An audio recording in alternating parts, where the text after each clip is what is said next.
Halo, apa kabar? Kita jumpa lagi pada pembelajaran sel elektrolisis. Apa itu sel elektrolisis? Apa manfaat sel elektrolisis? Silakan perhatikan gambar sel elektrolisis berikut ini.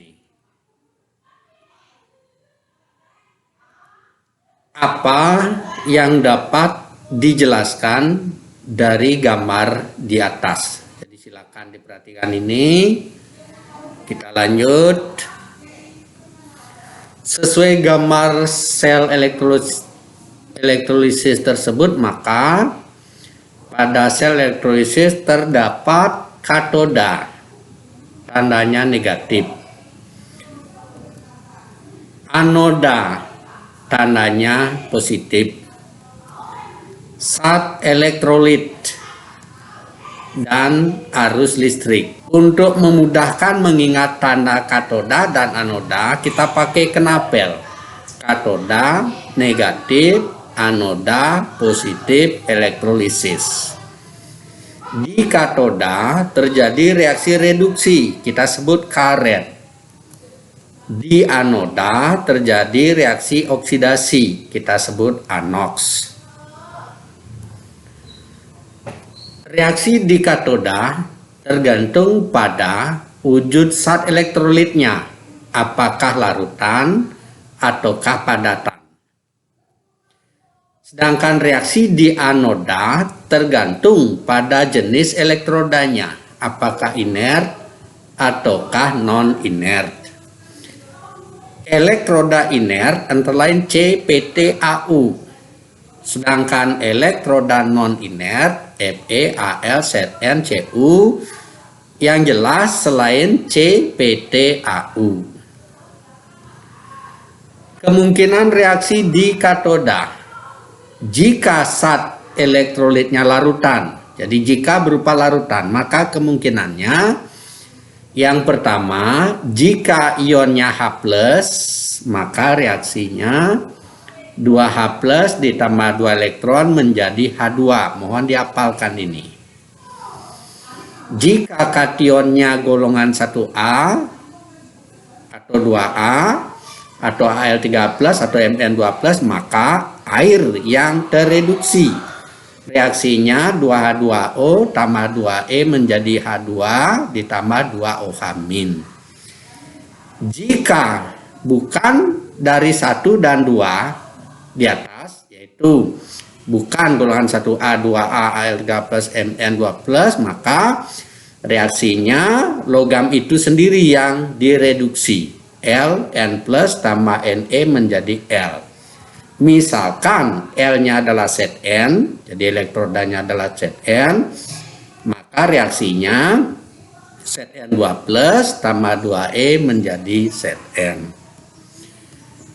Jika zat elektrolitnya padatan atau lelehan atau leburan, maka ion positif itu sendiri yang direduksi. Misalnya leburan NaCl yang dielektrolisis, bagaimana reaksi di katoda? Reaksinya adalah Na+, jadi ion positifnya adalah Na+, ditambah E menjadi Na. Itulah kemungkinan reaksi yang terjadi di katoda. Kita lanjut, kemungkinan reaksi yang terjadi di anoda. Jika elektrodanya inert, kemungkinan reaksinya juga ada 3. Jika ionnya OH-, maka reaksinya 4OH- menjadi O2 ditambah 2H2O ditambah 4E. Mohon juga dihafalkan ini. Jika anionnya halogen misalkan Cl, maka reaksinya 2Cl- menjadi Cl2 ditambah 2E. Jika anionnya mengandung O, jadi selain 2 yang di atas, misalnya NO3-, SO4-, maka H2O yang dioksidasi. Reaksinya adalah 2H2O menjadi 4H+ ditambah O2 ditambah 4E. Mohon juga dihafalkan. Untuk elektroda non-inert, maka elektroda itu sendiri yang dioksidasi. Misal elektrodanya Zn, maka reaksinya Zn menjadi Zn2 plus ditambah 2E. Mari kita lihat contoh soal. Jika larutan NaCl dielektrolisis dengan elektroda C, kemungkinan yang ditanya pertama adalah tulis reaksi ionisasi NaCl. Jawabannya NaCl menjadi Na plus ditambah Cl min. Ion apa yang di sekitar anoda dan ion apa di sekitar katoda? Jawabannya di katoda tandanya min akan dicari oleh positif yaitu Na plus. Di anoda tandanya positif akan dicari oleh negatif yaitu Cl min. Tulislah reaksi di anoda. Kita lihat yang ada di anoda. Kita cocokkan dengan aturan yang ada tadi, aturan di anoda. Reaksinya 2 Cl min menjadi Cl2 ditambah 2E. Pertanyaan berikutnya, bagaimana reaksi di katoda? Yang ada adalah Na plus ini 1A.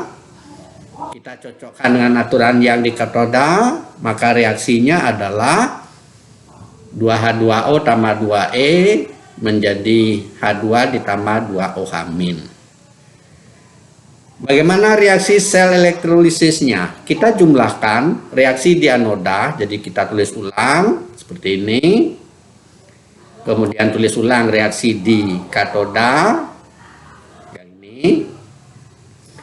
Elektron di kiri dengan di kanan dicoret atau dihilangkan. Kemudian kita tulis yang masih ada, yaitu 2H2O yang ini, 2Cl min adalah ini, ditambah H2 ditambah Cl2 ditambah 2OH min. Reaksinya disebut reaksi sel elektrolisis. Di anoda terbentuk apa? Kita lihat anoda, terbentuk gas Cl2.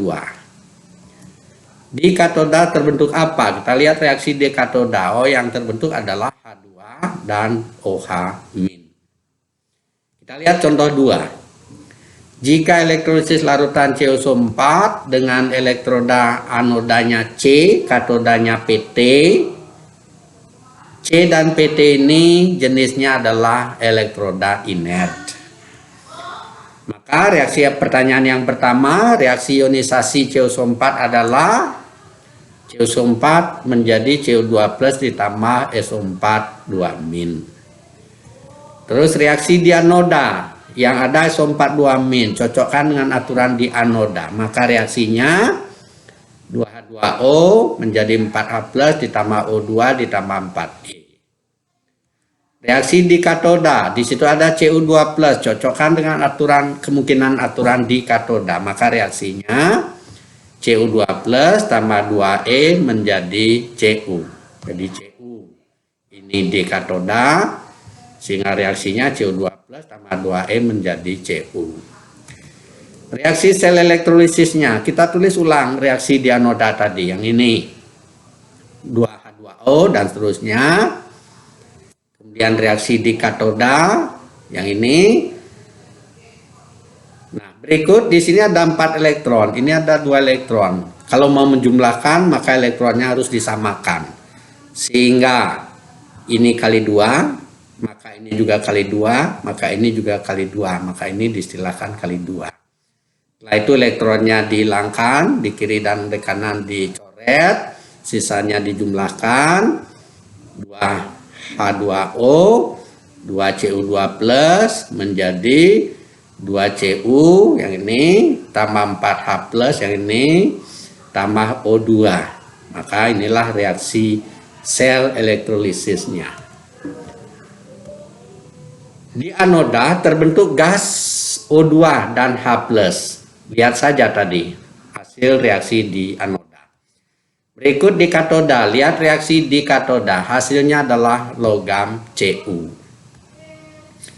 Sekarang penerapan sel elektrolisis. Penerapan sel elektrolisis dalam kehidupan sehari-hari antara lain adalah penyepuhan. Ini yang sangat banyak digunakan. Berikut pelapisan logam. Sekian dan terima kasih. Semoga bermanfaat. Sampai jumpa pada video berikutnya.